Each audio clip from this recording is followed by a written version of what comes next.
नमस्कार साथियों, आज हमारे बीच प्रसिद्ध युवा कवि श्री गोलेंद्र पटेल जी उपस्थित हैं।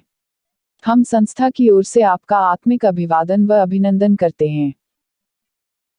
साथियों, समय न लेते हुए मैं प्रसिद्ध आलोचक नामवर सिंह जी का समीक्षात्मक आलेख प्रगतिशील साहित्य धारा में अंध लोकवादी रुझान का पाठ करती हूँ। आलोचना का शीर्षक है प्रगतिशील साहित्य धारा में अंध लोकवादी रुझान। मुद्दत बाद बांदा में हिंदी के प्रगतिशील लेखकों का एक सम्मेलन हुआ तो श्री मुरली मनोहर प्रसाद सिंह को मार्क्स की ऐतिहासिक कृति लुई बोनापार्ट की 18वीं ब्रूमेर की याद हो आई और उन्हें लगा कि कुछ क्रांतिकारी अतीत का प्रेत जगा रहे हैं। किंतु इस प्रतिक्रांतिकारी घटना के कुछ ही महीनों बाद अज्ञेय ने वर्षों से बंद प्रतीक को नया प्रतीक नाम से फिर निकालना शुरू किया तो उन्हें इसमें कोई प्रेत जागता न दिखा। विडंबना तो यह है कि वे स्वयं भी अपने हिसाब से प्रगतिशील आंदोलन के इस तीसरे दौर में सन 46 से 51 के बीच के दौर की कृषि क्रांति एवं उसकी परिपूरक शक्तियों के रूप में उभर रहे जनवादी संघर्षों वाली साहित्यिक प्रवृत्ति के पुनरुद्धार का नारा दे रहे हैं और उन्हें अतीत के प्रेतों को बुलावा देने का गुमान भी नहीं है। स्वचेतना के इस लोप के कारण से मुरली बाबू अनजान नहीं है, वरना वे यह न लिखते कि ऐसे साथी जनता के क्रांतिकारी व्यवहारों की एक अस्पष्ट सी आत्मगत तस्वीर बना लेते हैं और इसी आधार पर अपने वर्ग संस्कारों की सीमाओं में कुछ करने की बेचैनी का अनुभव करते हैं।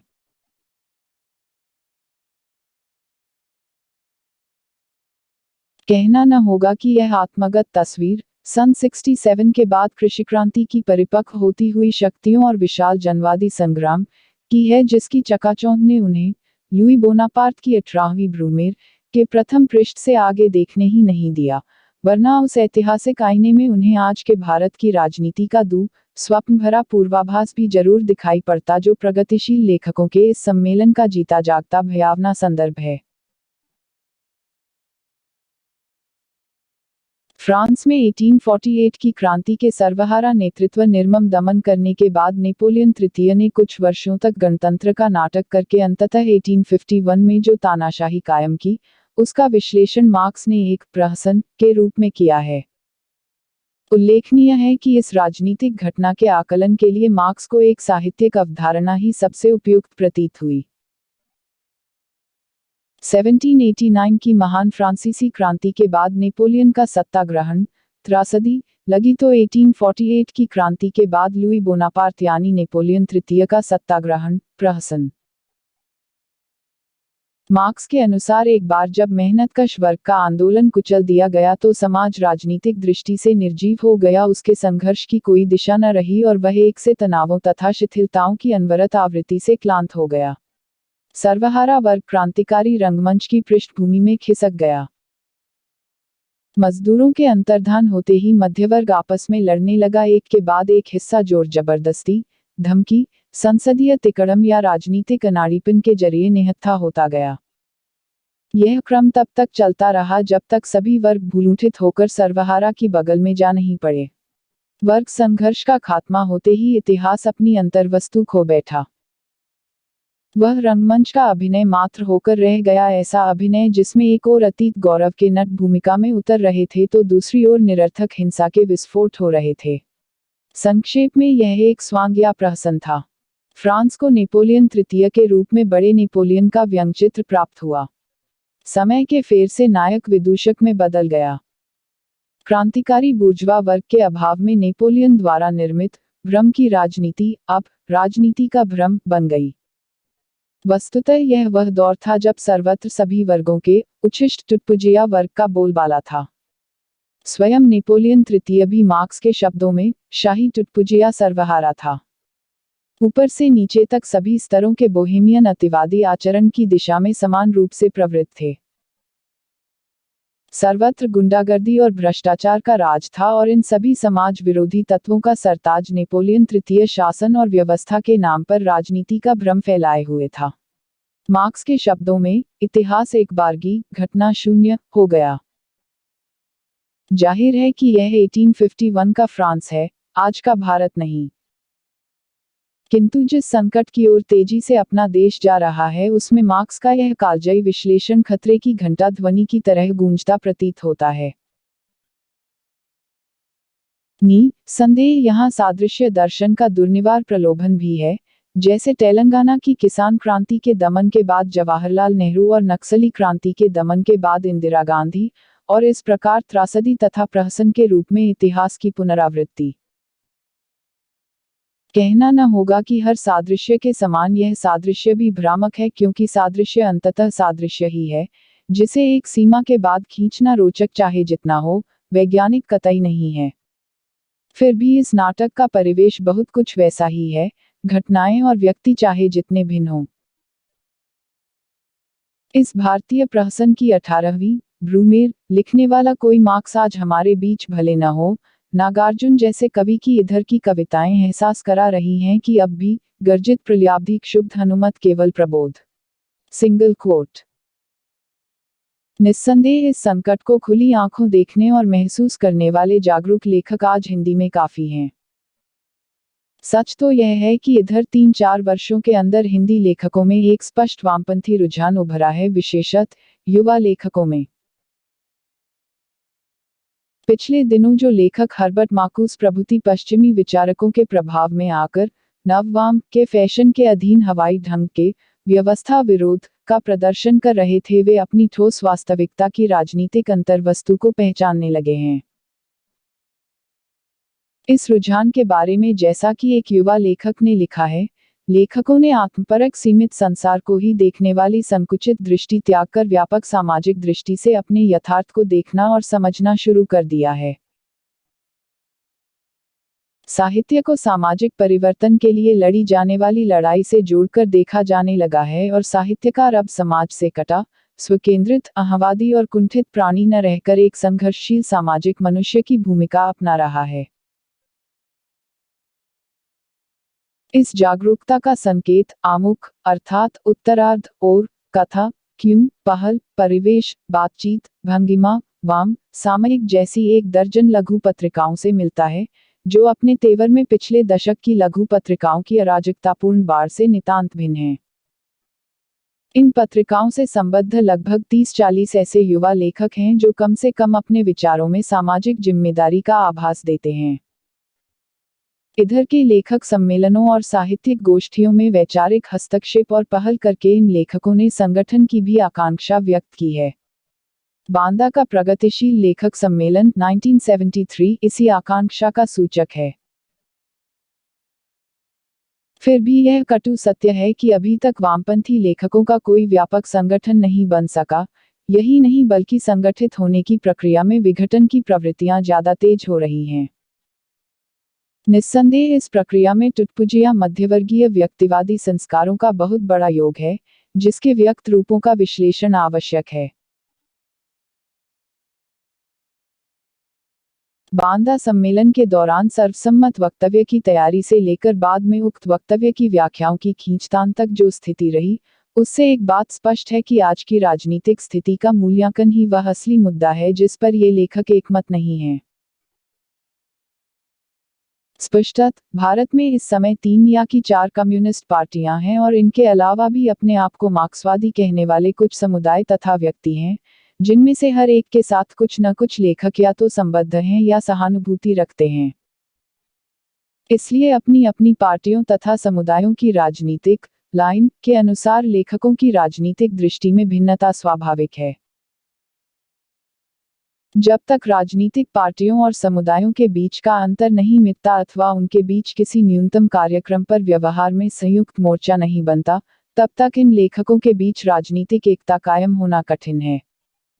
इस सवाल पर लेखकों से दलगत निष्ठा, प्रतिबद्धता या राजनीति से ऊपर उठने की बात कहना जाती है।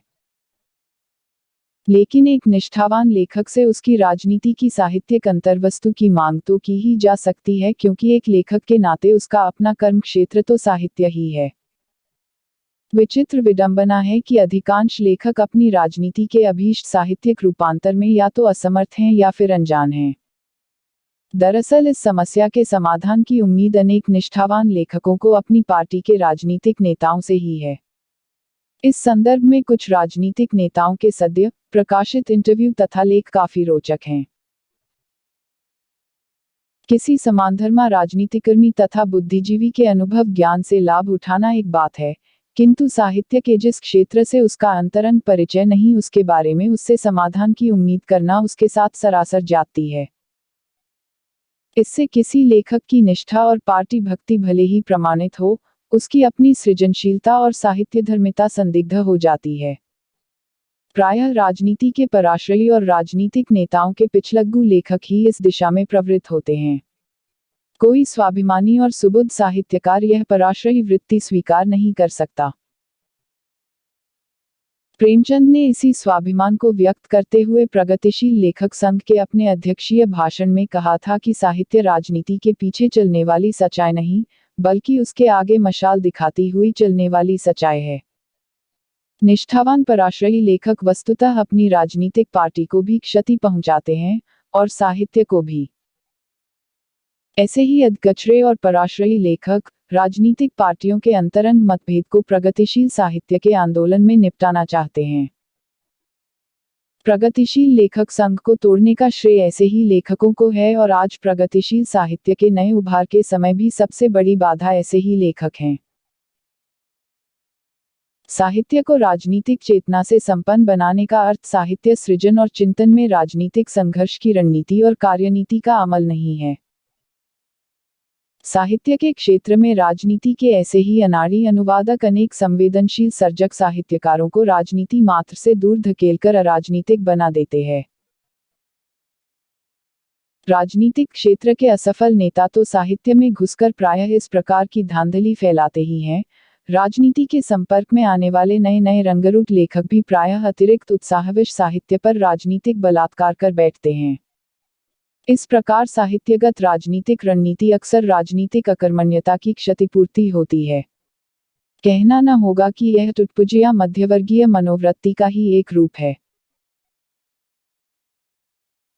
साहित्य में इस प्रकार के राजनीतिक हस्तक्षेप की आलोचना करते हुए एंटोनियो ग्राम्शी ने लिखा है, राजनीतिज्ञ कला में अपने समय की एक निश्चित सांस्कृतिक दुनिया के निर्माण के लिए दबाव डालते हैं।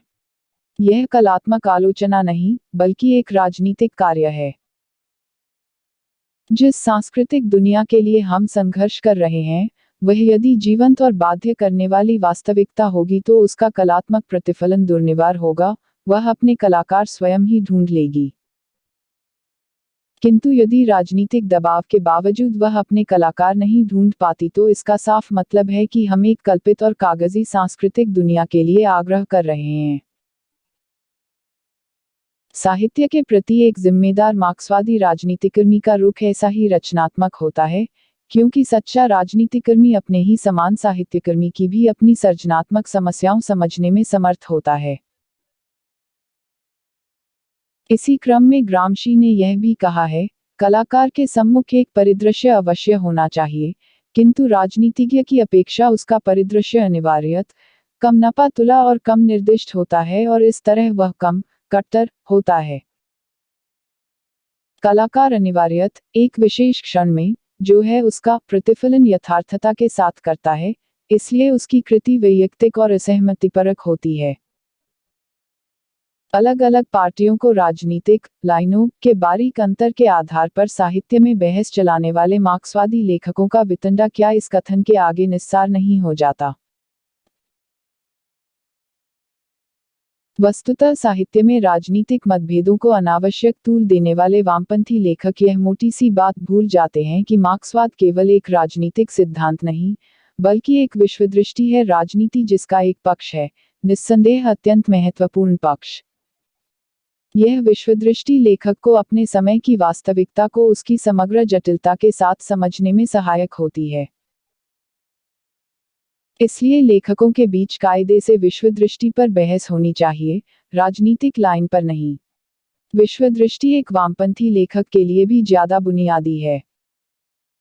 किंतु विश्वदृष्टि संबंधी बहस का भी चरम लक्ष्य वास्तविकता का चित्रण या उद्घाटन है, क्योंकि यह वास्तविकता ही किसी रचना को विश्वसनीय बनाती है। लेखक के लिए चुनौती का असली मैदान यही है। वास्तविकता के विषय में अभूतपूर्व अंतर्दृष्टि देकर ही अनेक मनोगत विश्वदृष्टि वाले लेखक भी हमें अभिभूत कर लेते हैं और अपनी रचना पढ़ने के लिए बाध्य करते हैं। इसलिए वामपंथी लेख का भी प्रयास यही होना चाहिए कि उसके दुश्मन और विरोधी भी वास्तविकता में अंतर्दृष्टि प्राप्त करने के लिए उसकी रचना पढ़ने को विवश हों। यह तभी संभव है जब रचना इतनी वास्तविक और कलात्मक हो कि पढ़ने वाला यह कहने के लिए बाध्य हो कि उसकी विचारधारा तो नापसंद है पर कमबख्त लिखता खूब है। वामपंथी लेखक के आतंकवादी तेवर से यह विश्वसनीयता संभव नहीं है।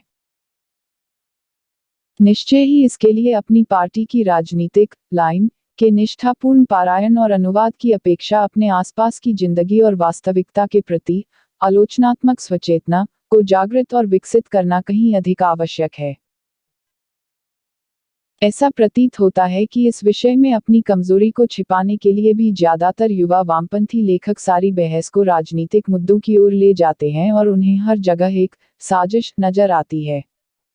इस वहम की आड़ में षड्यंत्रवादी व्याख्या निश्चित रूप से मार्क्सवाद नहीं है, CIA का दर्शन हो तो हो। वामपंथी लेखक इस साजिश के भूत से जितनी जल्दी मुक्त हों उतना ही अच्छा। यह अकर्मण्यता का दर्शन है।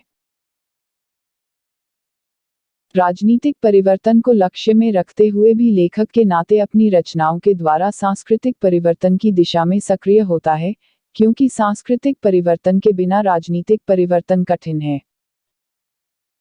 आज इस मोटी सी बात को भी दोहराना इसलिए आवश्यक है कि व्यवस्था के विरुद्ध क्रोध में स्वगत भाषण करने वाले अनेक युवा लेखकों की दृष्टि में राजसत्ता केवल दमन का अस्त्र है। उनकी दृष्टि में वही लेखक क्रांतिकारी है जो पुलिस जुल्म, गोलीकांड वगैरह के खिलाफ आवाज बुलंद करता है। शासक वर्गों की यह व्यवस्था उसके द्वारा आम जनता में फैलाए हुए वैचारिक भ्रमों के सहारे पर कहीं ज्यादा निर्भर है। इस तथ्य को ये विद्रोही लेखक या तो नजरअंदाज करते हैं या उसे कम करके आंकते हैं। इसलिए व्यवस्था के इस सामाजिक सांस्कृतिक पक्ष पर प्रहार करने वाली गहरी रचनाएं अपनी आपातत राजनीतिक भंगिमा के कारण प्रायः उपेक्षित रह जाती हैं। स्पष्टत व्यवस्था विरोध की यह उथली और सथी समझ वामपंथी लेखन को बेअसर, क्षणजीवी और सथी बनाती है। इस राजनीतिक लेखन की कमजोरी यह नहीं है कि यह राजनीतिक है, बल्कि यह कि उसकी राजनीति स्थूल है। इस स्थूल राजनीतिक समझ के अनेक दिलचस्प उदाहरण मिलते हैं। मसलन ऐसे लेखकों की रचनाओं को प्रतिक्रियावादी कहकर विस्तृत करना जो किसी सरकारी या गैर सरकारी संस्थान से मोटी तनख्वाह पाते हैं अथवा किसी ऐसे ही संस्थान से पुरस्कृत या सम्मानित हैं। धारणा यह है कि ये बिके हुए लोग स्वभावत व्यवस्था के पक्षधर होंगे और उनकी इस स्थिति से उनकी रचनाएं भी अनिवार्यतः प्रभावित होगी। इनके विपरीत स्वभावत वे लेखक क्रांतिकारी समझे जाते हैं जो बेकार, फटेहाल तथा मसेजीवी बना देती है। मार्क्स की रचनाओं से अवगत लोगों को यह बतलाने की जरूरत न होगी कि इस समझ के मूल में वस्तुतः टुटपुजिया मध्यवर्गीय जलन है। वर्गीय पक्षधरता की यह बड़ी ही भोली अर्थवादी व्याख्या है। व्यवस्था निस्संदेह लेखकों और बुद्धिजीवियों को धन और सम्मान से खरीदती है, लेकिन इसके बिना भी कुछ लोग व्यवस्था के पक्षधर होते हैं और कुछ इसके बावजूद व्यवस्था के विरोधी हो सकते हैं। वर्गीय प्रतिनिधित्व के इस पेचीदा प्रश्न पर लुई बोनापार्ट की 18वीं ब्रूमेर द्रष्टव्य है।